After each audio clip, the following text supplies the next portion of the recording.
Shorthand English Senior, December 1984, first paper, get ready. Start.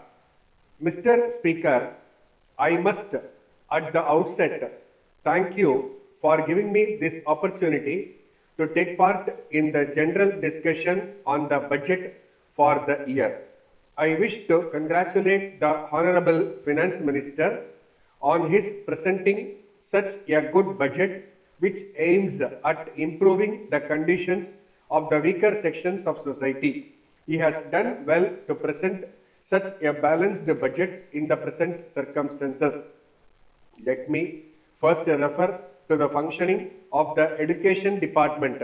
On the whole, I should say that the officers of the department have done a good job. There might be a few minor lapses here and there. For instance, there has been some delay in the publication of the results of the higher secondary examinations. Of course, there might be valid and justifiable causes for such delay. But considering the difficulty that such delay causes to the students, parents, and also the educational institutions, the department could have avoided the delay in this regard.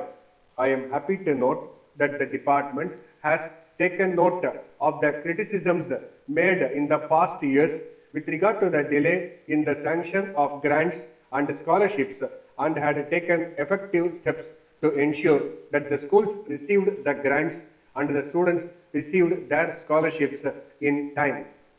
I thank the departmental officers for being responsive to the suggestions and the remarks made on the floor of the House.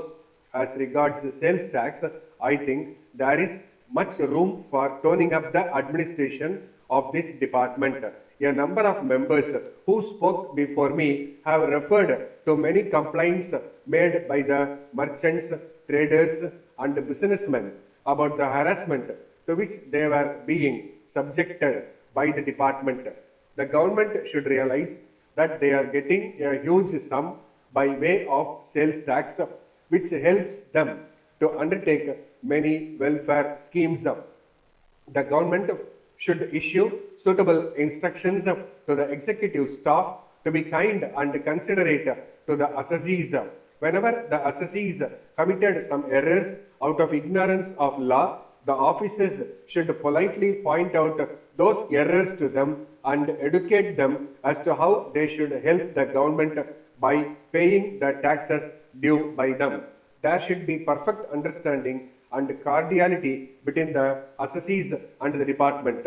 Once these are established, I am sure there would be no room for many of the complaints that are now being made against the officials. The task of collection of tax is a difficult and delicate one, and it should be dealt with carefully. As far as the Forest Department is concerned, I would like to congratulate the Honorable Minister in charge on the keen personal interest taken by him to prevent the indiscriminate cutting of trees in the forests. We know very well how forests are essential for the prosperity of any country. We notice a tendency on the part of some people to destroy forests for various personal uses without realizing the great harm they are doing. Of course, there are laws to prevent such indiscriminate cutting of trees. But as in many other fields, mere laws would not be adequate to tackle this problem. The cooperation of the people is also essential. The people should voluntarily come forward to cooperate with the officials and stop cutting of trees. The officials on their part should always be very strict in dealing with the offenders in this respect. As regards the cooperation department, the fine objective of the cooperative movement is not being achieved in many cases. Rules and regulations are violated very often. Also, we see misuse of funds. Letter dated 15th May 1983 from the Star Electronics Limited, Bombay to Messrs. Balaji and Sons, Madras. Dear sirs, kindly refer to your letter in which you have complained about the delay in our sending the various articles ordered by you. We regret very much the inconvenience caused to you in this connection. However, we request you to consider the circumstances under which we could not fulfill our commitment to you as promised. A section of the labor staged a stay-in strike about 2 weeks ago.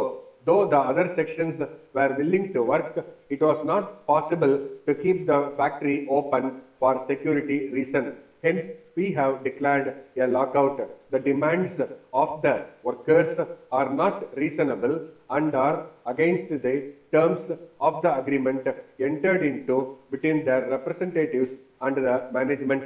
So, we are not in a position to meet their demands. We have explained this position to the labor officers and they are trying to bring about a settlement after holding talk with the representatives of the workers. We hope that their efforts would be successful and the workers would accept their advice and call off their strike. In any case, we hope to settle this matter amicably within 1 or 2 weeks and open the factory by the 10th of next month.